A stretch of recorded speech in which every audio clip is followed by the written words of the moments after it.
ಸ್ನೇಹಿತರೆ ನಮಸ್ಕಾರ. ಇಂಗ್ಲೆಂಡ್ ವಿರುದ್ಧ ನಡೆಯುತ್ತಿರುವ 4ನೇ ಟೆಸ್ಟ್ ಪಂದ್ಯದಲ್ಲಿ ಟೀಮ್ ಇಂಡಿಯಾ ತಂಡವು ಭರ್ಜರಿಯಾಗಿ ಪ್ರದರ್ಶನ ತೋರಿದ್ದು, ಅದೇ ರೀತಿ ವೀಕ್ಷಕರ ಮೊದಲನೇ ಆಟದಲ್ಲಿ ಟೀಮ್ ಇಂಡಿಯಾ ತಂಡವು ಗೆಲ್ಲುವ ತವಕದಲ್ಲಿದೆಯಾ? ವೀಕ್ಷಕರ ಸುದ್ದಿಯ ಡೀಟೇಲ್ಸ್ಗೆ ಹೋಗೋದಕ್ಕಿಂತ ಮುಂಚಿತವಾಗಿ ನೀವು ನಿಜವಾದ ಟೀಮ್ ಇಂಡಿಯಾ ತಂಡದ ಅಭಿಮಾನಿಗಳಲ್ಲಿ ಒಬ್ಬರಾಗಿದ್ದರೆ ಈಗಲೇ ಬಿಡೋಗೊಂದು ಲೈಕ್ನ ಮಾಡೋದ್ರ ಮೂಲಕ ನಿಮ್ಮ ಒಂದು ಅಭಿಮಾನಿತನವನ್ನು ವ್ಯಕ್ತಪಡಿಸಿ. ಹಾಗೆ ವೀಕ್ಷಕರು ಇದೇ ರೀತಿ ಕ್ರಿಕೆಟ್ ಸುದ್ದಿಗಾಗಿ ಈಗಲೇ ಚಾನಲ್ನ ಸಬ್ಸ್ಕ್ರೈಬ್ನ ಮಾಡ್ಕೊಳ್ಳಿ. ಸ್ನೇಹಿತರೆ, ಭಾರತ ವಿರುದ್ಧದ 5 ಪಂದ್ಯಗಳ ಟೆಸ್ಟ್ ಸರಣಿಯಲ್ಲಿ ಸತತ 2 ಪಂದ್ಯಗಳನ್ನು ಸೋತಿರುವ ಇಂಗ್ಲೆಂಡ್ ತಂಡವು ಇದೀಗ ವೀಕ್ಷಕರ 4ನೇ ಟೆಸ್ಟ್ ಪಂದ್ಯದಲ್ಲಿ ಟೀಮ್ ಇಂಡಿಯಾ ತಂಡದ ವಿರುದ್ಧ ಭರ್ಜರಿಯಾಗಿ ಸೆಣಸಾಡುತ್ತಿದೆಯಾ? ವೀಕ್ಷಕರ ಸರಣಿಯಲ್ಲಿ 2-1 ಅಂತರದಿಂದ ಹಿನ್ನಡೆ ಅನುಭವಿಸಿರುವ ಸ್ಟೋಕ್ಸ್ ಪಡೆಯು ಇದೀಗ ವೀಕ್ಷಕರ ರಾಂಚಿಯಲ್ಲಿ ನಡೆಯುತ್ತಿರುವ 4ನೇ ಟೆಸ್ಟ್ ಪಂದ್ಯದಲ್ಲಿ ಟಾಸ್ ಗೆದ್ದು ಬೆನ್ ಸ್ಟೋಕ್ಸ್ ಪಡೆಯು ಮೊದಲು ಬ್ಯಾಟಿಂಗ್ ಮಾಡಲು ನಿರ್ಧರಿಸಿತು.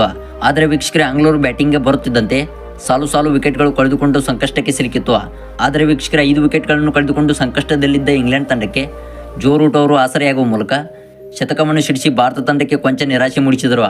ಇತ್ತ ವೀಕ್ಷಕರ ಭಾರತ ತಂಡದ ಪರ ಚೊಚ್ಚಲ ಪಂದ್ಯವನ್ನು ಆಡುತ್ತಿರುವ ಆಕಾಶ್ದೀಪ್ ಅವರಿಗೆ ಆಂಗ್ಲ ಪಡೆ ವಿರುದ್ಧ ಭರ್ಜರಿಯಾಗಿ ಬೌಲಿಂಗ್ ಮಾಡುವ ಮೂಲಕ ಆಕಾಶ್ದೀಪ್ ಅವರು ಅಬ್ಬರಿಸಿದರು. ಅದೇ ರೀತಿ ವೀಕ್ಷಕರ ಅಂತಿಮವಾಗಿ ಮೊದಲನೇ ಆಟದಲ್ಲಿ ಇಂಗ್ಲೆಂಡ್ ತಂಡವು 90 ಓವರ್ಗಳಿಗೆ 7 ವಿಕೆಟ್ ಕಳೆದುಕೊಂಡು 302 ರನ್ ಗಳಿಸಿದೆ. ಅದೇ ರೀತಿ ವೀಕ್ಷಕರ ಎರಡನೇ ಆಟದಲ್ಲಿ ಜೋ ರೂಟ್ ಅವರು ಇನ್ನೂ ಕ್ರೀಸ್ ಕಾಯ್ದುಕೊಂಡಿದ್ದಾರೆ. ಅದೇ ರೀತಿ ವೀಕ್ಷಕರ ಮೊದಲನೇ ಆಟದಲ್ಲಿ ಟೀಮ್ ಇಂಡಿಯಾ ತಂಡದ ಪ್ರದರ್ಶನ ಹೇಗಿತ್ತು ಎಂಬುದನ್ನು ದಯವಿಟ್ಟು ಕಮೆಂಟ್ ಬಾಕ್ಸಲ್ಲಿ ಕಮೆಂಟ್ ಮಾಡಿ ತಿಳಿಸಿ. ಹಾಗೆ ಇದೇ ರೀತಿ ಕ್ರಿಕೆಟ್ ನ್ಯೂಸ್ ಅಪ್ಡೇಟ್ಸ್ಗಾಗಿ ದಯವಿಟ್ಟು ಈಗಲೇ ಚಾನಲ್ನ ಸಬ್ಸ್ಕ್ರೈಬ್ನ ಮಾಡ್ಕೊಳ್ಳಿ.